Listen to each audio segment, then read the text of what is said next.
Round 11 New Zealand Warriors family, we're up against the Dolphins over there in Brisbane again. It seems like a lifetime since we had a game at Mount Smart.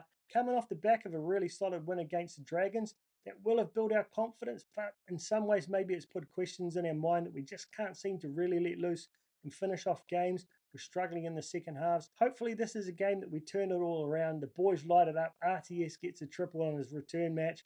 I don't know, guys. Let's take a quick look how the two teams line up from a statistical perspective. We're currently sitting in second on the table. I still feel like a little bit of a ladder imposter in some ways because we're not really closing out games, but all you can do is win them. We've got the points on the board, so we're a genuine top four team at the moment. They're down there on 12th, but they had a really rugged start to the season, losing their first four. They just couldn't click into gear. But from the Tigers onwards, they started to score copious points, even if they're winning or losing.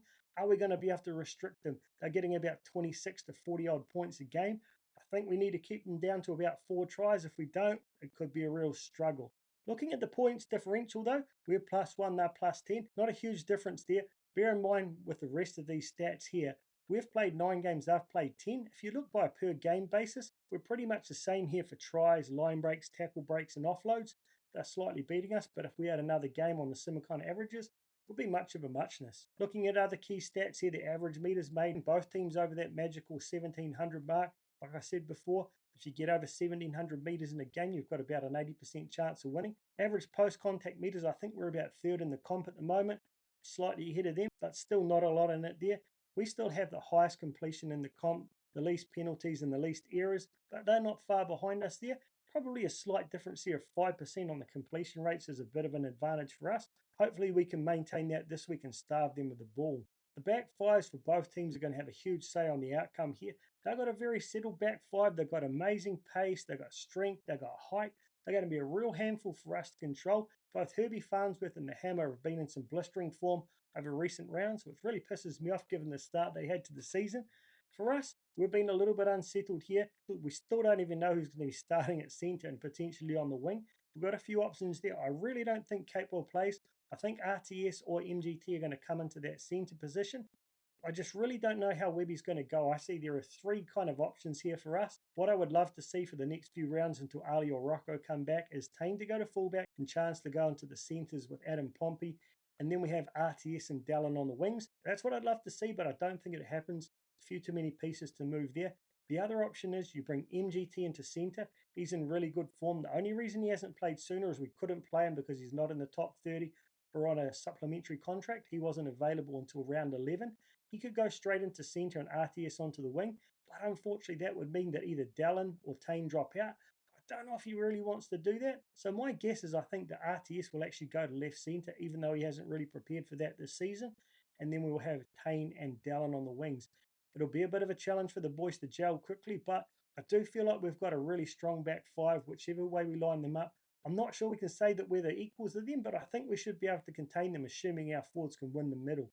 In the battle of the halves, we've got three inexperienced halves here, but Kato have been playing a bit more footy. He's played about a season and a half now with Cody Nikorima, so you've got to give them the slight edge there. Kato is probably one of the next genius halves of the future. Luke Metcalf is hardly a young man at 26, but he's inexperienced in his role as a 7. And obviously, we know that Chanel Harris-Tavita is still trying to find his feet at 6. Katoa, on the other hand, is only 21, but he's played 54 games now. Luke's only played 35, so both inexperienced. One of them a little bit older, maybe a little bit more mature, but I think everyone would recognise that Katoa plays with a level of control that defies his age.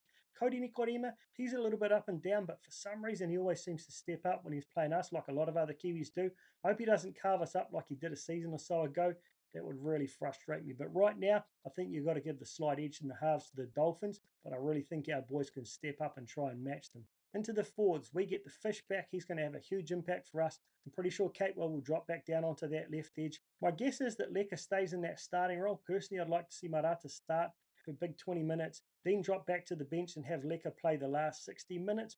I'm not sure which way Webby goes there, but either way, I feel like we've got the stronger four pack. They're missing Saifiti, Jeremy Marshall, King, and Max Plath. They're three huge outs for them. So I think as far as the starting four packs go, we should be able to get one up and over them. Then looking at the benches, I feel like we should have a little bit more impact in us, but I still don't know who's actually going to be on our bench. For them, Graham, he's only in his second game at hooker.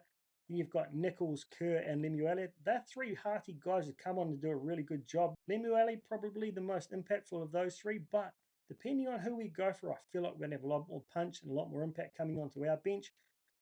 If Capewell does drop down and we see Marata or Leka come back to the bench, either Sam Healey or Tamari Martin are going to drop out.